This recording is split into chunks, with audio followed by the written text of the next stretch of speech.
కానీ అంత క్రేజ్ ఉన్న మీరు సడన్గా మళ్ళీ సామాన్యమైన ఇప్పుడు ఎందుకంటే ఆ తరంలో క్రేజ్ ఉన్న హీరోయిన్లు అందరూ కూడా వాళ్ళు ఒక ఇది మెయింటైన్ చేస్తున్నారు. కానీ మీరు మాత్రం మళ్ళీ మామూలుగా మీ సామాన్యమైన స్థితికి వచ్చేసారు. ఏంటి సామాన్య స్థితి? ఆర్థికంగా చెప్పట్లేదండి, మీ గ్లామరు స్టార్డమ్ మెయింటైన్ చేయడాలు సర్కిల్స్ అవి లేకుండా కారణం అంటే కారణం ఏమీ లేదండి. పొలిటికల్ అంటే నాకు కొందరు పెద్దలు చెప్పిందని కాదు కానీ డీసెంట్గా ఉండాలి, తర్వాత నానకూడదు, ఆ వర్డ్ అది అదే అనుకుంటాను, అది ఉంది. అయితే ఇంకోటి నేను చెప్తాను, ఆత్మ సౌందర్యం లేనిది, ఆత్మశుద్ధి లేనిది శివ పూజలు ఎలా మనల్ని మనం శుద్ధిగా ఉంచుకున్నప్పుడే కదా ఎదుటి వాళ్ళని. ఇప్పుడు నేను గ్లామర్గా ఉన్నాను, ఆవిడ స్లీవ్లెస్ వేస్తుంది అనేది. దీనికి ఎగ్జాంపుల్ మీకు చెప్తాను. యూఎస్ఏ ఒక ఈవెంట్కి వెళ్ళాము. ఈవెంట్కి వెళ్తే అట్లాంటాలో అంటే అప్పటికే ఎప్పటి నుంచో రమ్యశ్రీ ఎందుకు అలాంటి బట్టలు వేసుకుంటుందని అంటుండేవాళ్ళంట. ఐ డోంట్ నో, నాకు అంటే అక్కడికి వెళ్ళాక కానీ ఆ మ్యాటర్ మనకు తెలియదు కదా. సో తర్వాత అంటుండేవాళ్ళంట. చాలామంది ఏమనేవాళ్ళంట, బట్టలది ఏముంది ఇక్కడ మనం వేసుకోవట్లేదా, మనం ఉండేది ఏ కల్చర్లో ఉన్నాం. ఇది దుబాయ్లో విన్నానండి, యుఎస్ఏలో విన్నాను. ఈ వర్డ్స్ సేమ్ వర్డ్స్ ఎప్పటి నుంచో తీసుకొద్దామని అనుకుంటున్నారు. కానీ ఆవిడ చాలా ఫాష్ ఉంటుంది బట్టలు. ఎక్కడ ఫాష్ ఉంటాను?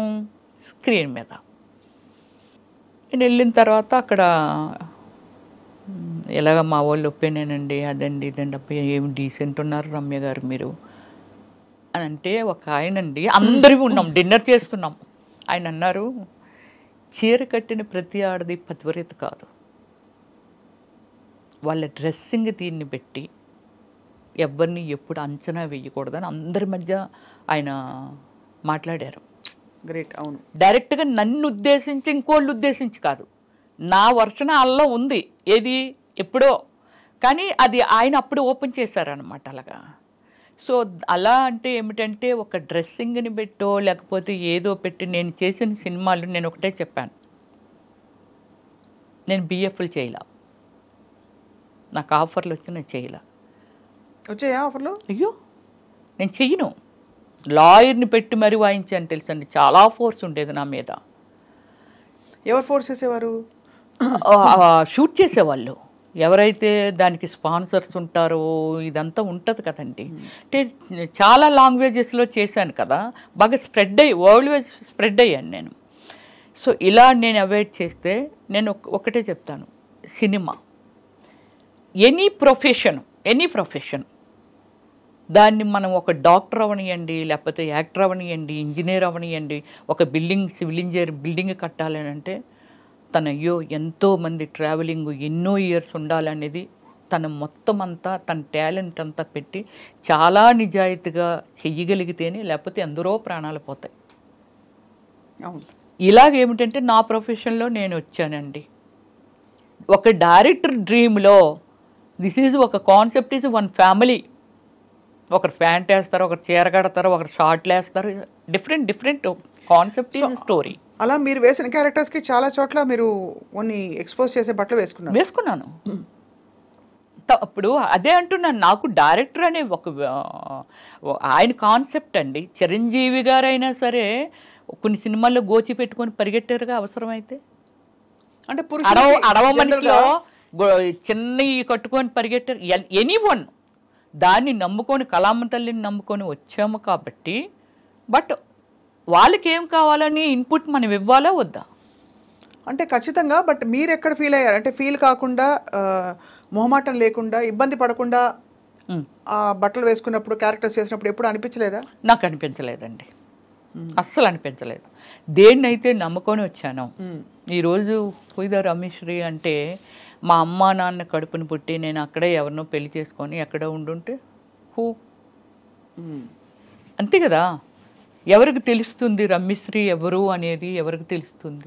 ఖచ్చితంగా అంటే నేమ్ ఫేమ్ కోసం. బట్ అయినా కూడా ఒక పెంపకం, ఒక వాతావరణంలో పెరిగినప్పుడు మీరు అన్నట్టు సినిమా ఇండస్ట్రీ లేకపోతే నేను రాను, తప్పకుండా ఇబ్బంది పడతారు.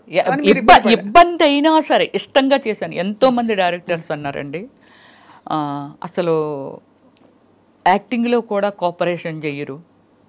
రమ్య గారు ఒక క్యారెక్టర్ మీకు ఎక్స్ప్లెయిన్ చేస్తే అది సిల్క్ స్మిత్ అని చూసాం, మిమ్మల్ని చూసామండి. ఆ క్యారెక్టర్ని ఎలా మోడ్ చేసేసుకోవాలి, ఎలాంటి డ్రెస్సింగ్ వేసుకోవాలి, ఎలాంటి మేకప్ వేసుకోవాలి. మేకప్ సిల్క్ స్మిత్ అది ఓన్ కాదు, కానీ everything is my self only. Costume design నేనే, కలర్ కాంబినేషను నేనే, అన్నీ మొత్తం డిజైన్ చేసేసుకునేదాన్ని. ఈరోజు సీన్ ఏమిటి, ఎవరెవరు ఆర్టిస్టులు, బ్యాక్గ్రౌండ్ ఏముంటుంది, ఆ బ్యాక్గ్రౌండ్లో నేను ఈ కలర్ చీర కడితే నాకు ఆ కలర్ చీర పంపించేయండి. అలాగే కాస్ట్యూమ్ డిజైన్లు కూడా నేను సినిమాకి కాస్ట్యూమ్ అంతా నా పర్సనల్లే, అంటే నేనే డిజైన్ చేసుకున్నాను నేను. అలాగే ఆల్ మూవీస్కి నా పర్సనల్ డిజైనింగ్ అండి. సో ఎక్కువ ఇలాంటి కాస్ట్యూమ్స్ వేసిన క్యారెక్టర్స్ మీరేంటి డాన్స్ సీక్వెన్సెస్ చేశారు, చాలా ఐటమ్ సాంగ్స్ కూడా చాలా చేశారు. ఏమైనా గుర్తున్నాయా మీకు? మీరు పాపులర్గా హిట్ అయిన సాంగ్స్? పాపులర్గా హిట్ అయినవి అంటే నేను సూర్యతోని శ్రీ అనే ఒక మూవీ చేశాను తమిళ్లోనే. సూర్యాది ఇప్పుడు నా ఏమి సినిమా అంటే సూర్యాది కాదు, విక్రమ్తో కూడా వన్ సాంగ్ చేశాను, యూత్ చేశాను, రోజుకో రోజా చేశాను. తర్వాత మీతో నాతో విక్రమ్ చాలా బాగుండేవాడు, చాలా అంటే లిమిటెడ్ పర్సన్ అనమాట. హాయ్ అంటే హాయ్, ఎర్లీ మార్నింగ్ రాగానే విచ్చేయడం సూర్య. కానీ విక్రమ్ అది కాదు, కామెంట్ చేయడము, జోకులు వేయటము, ఇవన్నీ చాలా ఫ్రెండ్లీగా ఉండే. ఎప్పుడైనా లంచ్కో దేనికో పిలవచ్చు కదరా ఏదో చేపలు అంటే, నేను కుకింగ్ ఫేవర్ని అనమాట. వదలను, మటన్ గోంగూర కానీ పులుసు కానీ వెరీ ఫేమస్. ఎప్పుడో మీరు రావాలి ఇంటికి. అయ్యో సారీ, కానీ కాబట్టి మీరు బంగాళదుంపల వేపుడు, వెజిటేరియన్ కూడా చాలా అద్భుతంగా చేస్తాను. పప్పు ఫ్లేవర్ అయితే అసలు ఎంత అద్భుతంగా ఉంటుందంటే, తింటుంటే ఆ స్మెల్ చాలండి. అంటే పప్పు టమోటా కానీ ఎనీ లీవ్స్ యాడ్ చేసి కానీ చాలా బాగా చేస్తాను. గోంగూర పచ్చడి, పచ్చి పచ్చడి, ఇలాంటివన్నీ. కంప్లీట్గా జీవితాన్ని ఎలా స్ట్రా వేసి పీల్చేయాలని మీరు అంతేగా. కానీ చాలా మంది చెప్తారు, స్వప్న గారు మీరు స్క్రీన్ మీద చూసిన రమ్య గారికి ఇన్సైడ్ మీరు అంటే అవుట్ సైడ్ మీ అంటే బయట చూసిన రమ్య గారికి అసలు సంబంధం కూడా ఉండదు. మీరు చాలా homely and exactly. Cinema time వరకే సినిమా వదిలిస్తే నాకు ఏ లైఫ్ తెలియదండి. పబ్ లైఫ్ తెలీదు, ఫ్రెండ్స్ సర్కిల్ లేరు, తాగడం అలాంటివి ఏమీ లేదండి. అంటే ఇవన్నీ టిపికల్గా సిల్క్ స్మిత గారిని కలిసారా మీరు? లేదు, అప్పటికే నేను వచ్చేసాను 97లో కదా నేను వచ్చాను, అప్పటికే ఆమె అవుట్ అయిపోయారు. అవును కదా, అవును కరెక్ట్. 97 అంటే కరెక్టే. మరి ఎవరెవరిని కలిసారు మీ కంటెంపరీస్? నేను సౌందర్య గారితో వర్క్ చేశాను, రమ్యకృష్ణ గారితో వర్క్ చేశాను. సౌందర్య గారితో సౌందర్య గారు అంటే ఇక్కడ తెలుగులో చేశాము, కన్నడలో ఆర్యభట్ అని నేను సెకండ్ హీరోయిన్. నాకు అవార్డు వచ్చింది, తనకు రాలేదు, నాకు వచ్చింది అవార్డు. సో ఆర్యభట్ అని రమేష్ అరవింద్ హీరో అనమాట. తను ఇట్స్ లైక్ శ్రీకాంత్ మనకి ఎలా హీరో అలా సతీ లీలావతిలో చేశారు కదా. యా, సో ఆయన మూవీ అనమాట. చాలా మూవీస్ చేసాము, ఒక 6 or 7 మూవీస్ చేసాము. చాలా ఫ్రెండ్లీగా ఉండేది. రమ్య నువ్వు అంటే మామూలు చైర్స్ వేసుకొని ఇంకా వేరే ఎక్కువ ఆర్టిస్టులు ఉంటారు కదా, మాట్లాడుకొని ఇదంతా చేస్తున్నప్పుడు నువ్వేమైనా దూదులు పెట్టుకుంటావా రమ్య? అందరూ సరదాగా డిస్కస్ చేసి నవ్వినా సరే నువ్వు అలా ఉండిపోతావు ఏమిటి, ఎక్కడో చైర్ వేసుకుంటావేంట్రా, నన్ను రా అనేది, ఎక్కడో చైర్ వేసుకుంటావేంట్రా అనేసి అని. నేనేమి దూదులు పెట్టుకోను, కానీ మ్యాటర్ నాది కాదు కదా, సబ్జెక్ట్ నాది కాదు. అంటే నాతో మాట్లాడో లేకపోతే నా గురించి మాట్లాడితే వింటాను, ఎవరి గురించో మాట్లాడుతున్నారు కాబట్టి అది నాకు సంబంధం లేనిది కదా, అలా నాకు అలవాటు అయిపోయింది ఫస్ట్ నుంచి. నేను అంతే, ఎవరి మ్యాటర్లోకి నేను దూరను. ఎనీ పాజిబిలిటీ స్వప్న గారు చాలా వరకు అయ్యో పాపం అనే హార్ట్ ఉంది నా దగ్గర. అయ్యో పాపం ఇలా అయ్యిందా, అయ్యో మనకి అంటే నాకు ₹1,00,000 వచ్చింది అనుకోండి, చాలా ప్లేసుల్లో నేను ఇది స్టేట్మెంట్ కూడా ఇవ్వడం జరిగింది. నాకు ఒక 1 lakh వచ్చింది, 10,000 ఈజ్ నథింగ్. ఇంకా నాకు 90,000 ఉంది. ఆ 10,000 సాక్రిఫికేషన్ చేస్తాను. ఏమి చెయ్యాలి, దేనికోసం యూజ్ చేయాలి, ఏమిటి అనేది. సో 27 countries తిరిగాను నేనైతే. ఎంత హైయెస్ట్ రెమ్యూనరేషన్ ఎప్పుడు అందుకున్నారు రమ్య? నేను హైయెస్ట్ రెమ్యూనరేషన్ అయితే ఆర్యభట్టకండి, దానికి అందుకున్నాను. దానికి వచ్చి 15 lakh ఇచ్చారు నాకు. తర్వాత అన్ని ఐటమ్ సాంగ్ చేస్తే 10 lakh. 10 lakhs కూడా. వావ్. ఇలా సో అయితే మీరు దాన్ని కెరియర్గా మలుచుకుని దాదాపు వెళుతున్న టైంలో మళ్ళీ మీరు చాలా మంది కమెడియన్స్ పక్కన వేశారు. బ్రహ్మానందం ఆల్ కమెడియన్స్తో, సుమన్ శెట్టితో కూడా చేశాను నేను. ఎలా ఉండేవారు అందరూ? అప్రిషియేటివ్గా అందరూ. నాకు ఎల్బి శ్రీరామ్ గారు నా సినిమాలో కూడా చేశారు కదండి. సో లైక్ ఒక ఫాదర్ లాగా అనిపించేవాళ్ళు. బ్రహ్మానందం గారు, అందరికంటే బ్రహ్మానందం గారితో చాలా ఎక్కువ, హేమ గారి కంటే నేను ఎక్కువ చేస్తుంటాను బ్రహ్మానందం గారితో. బట్ నేనేమిటంటే, అంటే అందరికీ తెలుసు చాలా లిమిట్లో ఉంటుంది. రా అమ్మాయి వెళ్ళాడబోదాం, రావచ్చు కదా సరదాగా అని అన్నారనుకోండి, నేను ఏదో ఒక పని పెట్టుకునేదాన్ని. అంటే వేరే స్టేట్లో బ్రహ్మానందం గారు కానీ అలా రూమ్లో ఏం చేస్తావు, షూటింగ్ చేసి వచ్చి రావచ్చు కదా సరదాగాన అలా అంటే, సార్ నాకు ఇలాగా మాకు తెలిసిన వాళ్ళు ఉన్నారు అంటే, ఇప్పుడు నన్నేమి కొట్టరు. అలాగే నేను సఫర్ అయింది బాబు మోహన్ గారితో కానీ. సో అంటే వాళ్ళకి అర్థమైపోయేది ఒక 3 daysలోనో ఎప్పుడో 1 day అంటే ఏదో చెప్పొచ్చు, 3rd day అలా ఉంటాయి కదా, వాళ్ళకి అర్థమైపోయి ఉండేది ఈ అమ్మాయి కావాలని అవాయిడ్ చేస్తుంది అని. ఇప్పుడు నేను చెప్తానండి, హేమ గారు లేకపోతే ఇంకోళ్ళు ఎవరో స్టేట్మెంట్ ఇచ్చారు, బ్రహ్మానందం గారు నా విషయంలో కూడా అలా ప్రవర్తించారండి.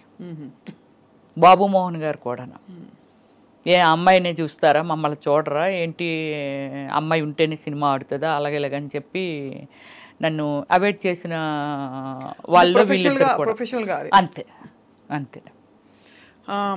సో ఒక మామూలుగా పర్సనల్ లైఫ్స్లోకి మేము వెళ్ళామండి, బట్ ఎక్కడో ఒక చోట చదివాను మీకు చిన్నప్పుడే పెళ్ళయ్యి తర్వాత మీరు విడిపోయారని. విడిపోలేదు. అందుకే మీరు ఒకటి అంటే మీరు దానిలో చాలా బెస్ట్ ప్లేస్లో ఉన్నారు కాబట్టి చూడండి, నా మీద ఎక్కడ ఎవరితోనో లవ్లో ఉన్నదను, లేకపోతే వీళ్ళతో డేట్లో ఉందను, లేకపోతే సంథింగ్ నాది ఎక్కడ వినరండి. నాకంటూ కొన్ని మోరల్ వాల్యూస్ ఉన్నాయి, దాన్ని నేను ఎంత రెస్పెక్ట్ చేయాలో అంతే రెస్పెక్ట్ చేస్తాను. నా ఫ్యామిలీ దీన్ని ఏ రోజు స్క్రీన్ ముందుకి నేను తీసుకురాలా. Okay, any interview anything that is my personal life, cinema ఫీల్డ్కి సంబంధం లేనిది. ఓకే, ఫ్యాన్స్ క్యూరియాసిటీ ఉంటుంది ఏమిటి అని, బట్ సేమ్ టైం నన్ను ప్రపోజ్ చేసిన వాళ్ళు కూడా అవుట్ ఆఫ్ కంట్రీ, ప్యారిసా లేకపోతే యుఎస్ఆ, పెద్ద పెద్ద డాక్టర్లు వీళ్ళంతా ఉన్నారు. నా పాలసీ ఎలా ఉంటుంది అంటే, ఇంతకు మించి అయితే మనం తినలేము. హయ్యెస్ట్ లైఫ్ స్టైల్ అంటే ఇస్ గాడ్ ఇచ్చాడు, ఒక సిస్టమేటిక్గా నేను దాన్ని సెక్యూర్ చేశాను. ఇంకింతకు మించి ఒక బెంచ్ కారు ఎనీథింగ్ లోపల ఇవైతే అవే ఉంటాయి. ఒక లగ్జరీ చూసేసిన తర్వాత ఇంకే కారుకి వెళ్ళిపోయినా అదే ఉంటుంది. 150కి మించి పై వెళ్తే ఏ కారు అయినా అవుటే. నారాయణ గారు అబ్బాయి ఏమయ్యారు అనుకుందాం. అలాంటి చాలామందికి ఇది. అవును, ఇంతకు మించి లైఫ్ ఏంటి, ఇంతకు మించి లైఫ్ లేదు కదా. నేనే ఒక సెక్యూర్డ్గా ఉన్నాను. ఓకే, నాకు డ్రైవర్ ఉంటాడు, 2 పనులు ఉంటారు, మంచి స్టేయింగ్ హోమ్ ఉంది, సో పోనీ ఇంకొక హోమ్ ఉంది, ఇంకేమిటి. అందుకని నాకు అంత అలా వెళ్ళిపోవాలి అని ఏం లేదు. నన్ను అందరికీ తెలుసు, లైఫ్ లైన్లో ఉండాలి. ఓకే, దానికి ట్విట్టర్ ఉంది, ఇన్స్టాగ్రామ్ ఉంది, ఫేస్బుక్ ఉంది. అప్పుడప్పుడు హాయ్ హవ్ యు అని ఏదో విచ్చేస్తూ ఉంటాము. రమేశ్వరి గారు ఇప్పుడు ఇలా ఉన్నారు, ఇప్పుడు మీ ముందుకు వచ్చాను, సో ఇప్పుడు నేను కనిపిస్తాను అంటే ఇంతే తప్ప నేను అత్యాశకు వెళ్ళిపోనండి. అత్యాశ మీన్స్ అన్లిమిటెడ్ అనేది మనిషి పతనమే. అవును, మీరు ఫ్లైట్లో ఎంతసేపు ట్రావెల్ చేయండి, అమెరికా వెళ్ళి భూమి మీద ల్యాండ్ అవ్వాల్సిందే. ఆ పాలసీ ఉంది నా దగ్గర. అది చాలా మంచి పద్ధతి. మీరు అంటే ఫస్ట్ నుంచి ఎంత అండర్స్టాండింగ్ ఉంటే మిమ్మల్ని మీరు అంటే లీడ్ చేసుకోవడమే కాకుండా మీరు ఇన్ని రంగాలలో ఇంత మీ ప్రతిభను చూపించారు.